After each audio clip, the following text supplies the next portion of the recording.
Assalamualaikum warahmatullahi wabarakatuh.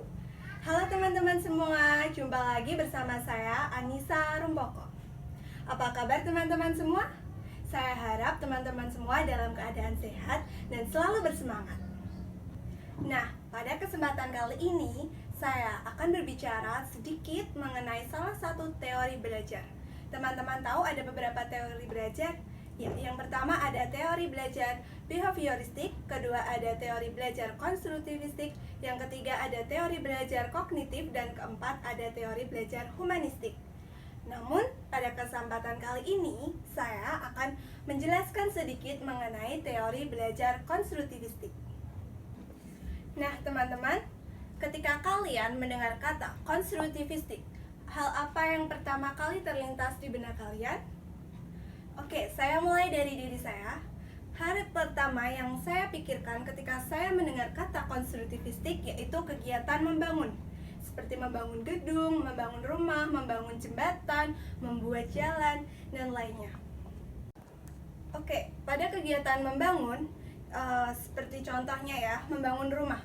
Di sana akan ada material seperti pasir, ada batu bata, ada semen, ada kayu, ada besi yang digunakan untuk membangun sebuah rumah, di mana ada seorang tukang yang membangun rumah tersebut. Namun sebelum itu pasti tukang tersebut akan memikirkan bagaimana cara untuk menyusun batu bata itu agar seimbang, agar rapi, mengukur bentuk rumahnya seperti apa. Nah, di saat proses itu pasti ada proses berpikir bagaimana cara agar rumah itu bisa berdiri dengan baik. Nah, itu tadi adalah hal pertama yang saya pikirkan ketika saya mendengar kata konstruktivistik. Nah, pada kesempatan kali ini saya akan membahas beberapa hal mengenai hakikat teori belajar konstruktivistik, kemudian ada teori belajar konstruktivistik menurut ahli atau tokoh, yaitu ada Piaget dan Vygotsky. Kemudian ada bagaimana implementasi pembelajaran menggunakan teori belajar konstruktivistik pada pendidikan anak usia dini.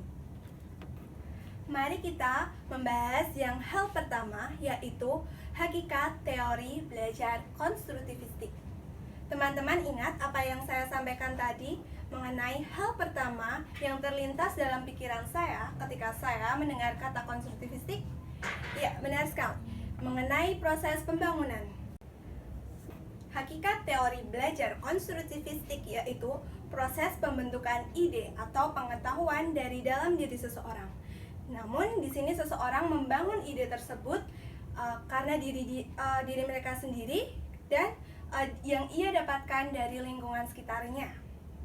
Maka semakin banyak anak berinteraksi dengan lingkungannya, pengetahuan dan pemahamannya akan suatu hal akan semakin meningkat.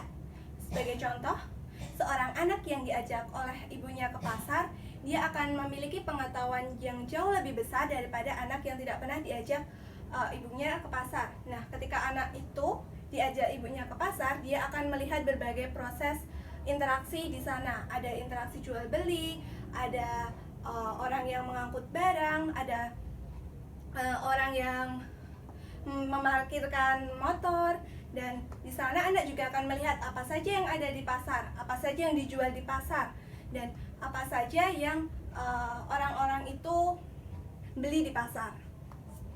Karena melalui interaksinya dengan masyarakat tersebut saat di pasar, maka pengetahuan anak akan semakin bertambah dan terus-menerus bertambah. Nah, selanjutnya ada prinsip utama dalam teori konstruktivistik. Yang pertama, siswa secara aktif membangun pengetahuannya sendiri. Ya, di sini siswa yang membangun pengetahuannya dengan cara berinteraksi dengan lingkungannya. Nah, namun seperti yang saya contohkan tadi, ketika anak diajak ke pasar, dia akan melihat berbagai interaksi yang terjadi di dalam pasar. Ada jual beli, ada kegiatan orang-orang di pasar, ada yang mengangkut barang. Nah, namun apabila anak tersebut dari dalam dirinya tidak ingin belajar atau dalam dirinya tidak ingin mengetahui suatu hal, ia tidak akan mendapatkan pengetahuan itu. Dia hanya ke pasar, hanya sekedar ke pasar menemani ibunya, namun dia tidak memperhatikan lingkungannya, maka dia tidak akan belajar. Maka di sini diperlukan keaktifan siswa untuk membangun pengetahuannya sendiri melalui rasa ingin tahunya. Yang kedua, ada guru merupakan fasilitator. Di sini guru memiliki peran sebagai pendukung pada proses anak mengumpulkan pengetahuannya. Nah, sebagai contoh, seorang anak ingin belajar melipat. Dia ingin belajar melipat sebuah bunga, tapi dia tidak bisa melakukannya. Maka ia akan bertanya kepada gurunya bagaimana cara melipat bunga. Di sini guru juga bisa menciptakan lingkungan belajar yang sesuai dengan minat anak. Jadi ketika anak belajar itu disesuaikan dengan apa yang dibutuhkan anak dan yang diminatin anak, kemudian guru memberikan fasilitasnya. Yang ketiga, ada menekankan pada proses pembelajaran dan bukan pada hasil pembelajaran. Nah, di sini pada teori belajar konstruktivistik itu bukan hasil anak bisa melipat, tetapi bagaimana prosesnya, di mana anak akan ingin mengetahui bagaimana caranya, kemudian ada interaksi dengan gurunya, dia bertanya, maka itulah yang diharapkan dari teori belajar konstruktivistik, di mana anak akan berusaha mengetahui hal tersebut dengan caranya sendiri, seperti itu. Yang keempat, ada kurikulum berbasis kebutuhan anak. Nah, di sini sekolahan memberikan fasilitas kepada anak-anak dengan memperhatikan kebutuhan tiap-tiap anak. Nah, sebagai contoh, dalam satu kelas terdapat beberapa anak yang memiliki minat yang berbeda. Sebagai contoh, ada anak yang gemar menggambar, ada anak yang ingin belajar membuat suatu karya, ada anak yang ingin belajar menulis. Nah, maka di sini guru harus memberikan fasilitas kepada mereka semua, di mana kegiatan pembelajaran dirancang dan disesuaikan dengan kebutuhan anak dalam kelas tersebut. Nah, itu tadi 4 prinsip utama dalam teori belajar konstruktivistik. Yang pertama, ada siswa memiliki peran aktif atau siswa sebagai pusatnya. Kemudian yang kedua, ada guru sebagai fasilitator. Kemudian yang ketiga, ada menekankan pada proses belajar. Kemudian yang keempat, kurikulum berbasis kebutuhan anak. Oke, selanjutnya kita akan membahas mengenai teori belajar konstruktivistik menurut Piaget. Di sini Piaget menyebut teori ini sebagai teori kognitif konstruktivistik. Di sini akan dibagi menjadi 4 tahap, yaitu skemata, asimilasi, akomodasi, dan ekuilibrasi. Oke, teman-teman, kita bisa melihat pada gambar di samping. Di sini ada salah satu proses kegiatan bermain dan belajar di salah satu TK di Kabupaten Semarang. Nah, bisa kita melihat anak-anak di sini sedang membuat suatu karya. Ada hewan, ada yang bermain Lego, ada yang bermain kayu, kemudian mereka susun, dan kira-kira jadi apa ya ini? Menurut teman-teman, ini menjadi sebuah karya apa? Oke, ini seperti kebun binatang ya. Oke, sekarang saya akan menjelaskan satu persatu mengenai teori belajar kognitif konstruktivistik menurut Piaget. Yang pertama tadi ada skemata. Skemata adalah konsep pertama yang terbentuk pada diri anak. Nah, sebagai contoh, sebentar ya. Ada sebuah botol. Anak mengetahui bahwa botol ini berfungsi sebagai tempat minum. Nah, kemudian anak juga mengetahui bahwa kardus merupakan sebuah tempat untuk menyimpan barang. Di sini anak telah memiliki konsep dasar dan mengetahui bahwa suatu benda itu memiliki sebuah fungsi tertentu. Nah, selanjutnya ada asimilasi, yaitu proses penambahan pengetahuan baru. Nah, di mana tadinya anak berpikir bahwa botol ini merupakan tempat minum, ternyata botol bisa dimanfaatkan menjadi hiasan gantung untuk biasanya untuk 17-an di lingkungan sekitar ya. Ada itu digantung-gantung di pinggir-pinggir jalan seperti itu. Kemudian selain menjadi hiasan gantung, ternyata botol bisa dibuat menjadi pot bunga, vas bunga kecil-kecilan untuk hiasan. Kemudian bisa juga dibuat sebagai celengan. Nah, di sini mulai terbentuk nih bahwa botol itu tidak hanya digunakan sebagai tempat minum saja, tetapi botol juga bisa dimanfaatkan untuk benda-benda lainnya. untuk menjadi karya-karya baru. Oke, yang ketiga ada akomodasi. Akomodasi merupakan pembentukan skema baru.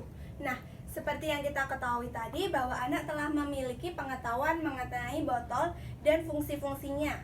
Nah, kemudian anak mendapatkan pengetahuan lagi mengenai kardus. Nah, kardus ini pada awalnya dia pikir untuk menyimpan barang.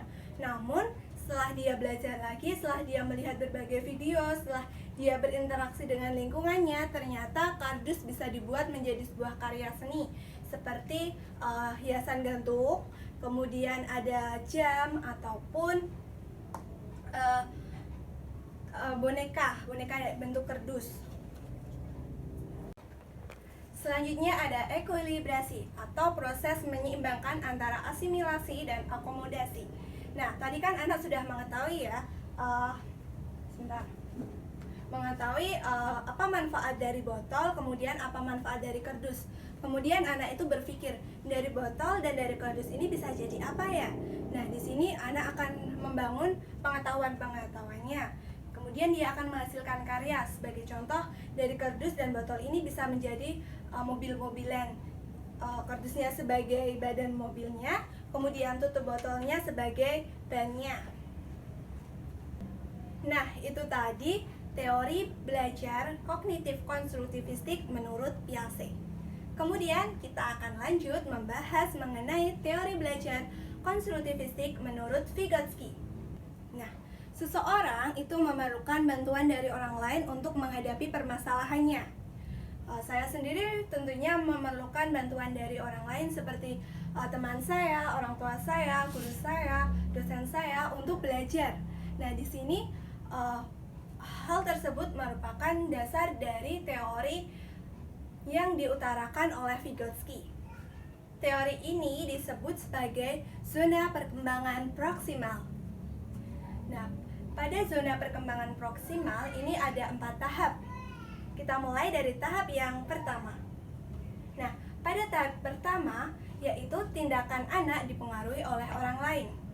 Oke, sebagai contoh, ketika pertama kali kita ingin belajar menulis, ingin belajar mengenai huruf, kita akan membutuhkan bantuan dari orang lain. Sebagai contoh, kita akan diberikan contoh bagaimana menulis huruf A, bagaimana cara menyebutkan huruf A, yang mana itu huruf A. Nah, di sini kita akan membutuhkan orang lain untuk mengetahui huruf A itu yang mana, huruf B itu yang mana, huruf C yang mana, dan lainnya.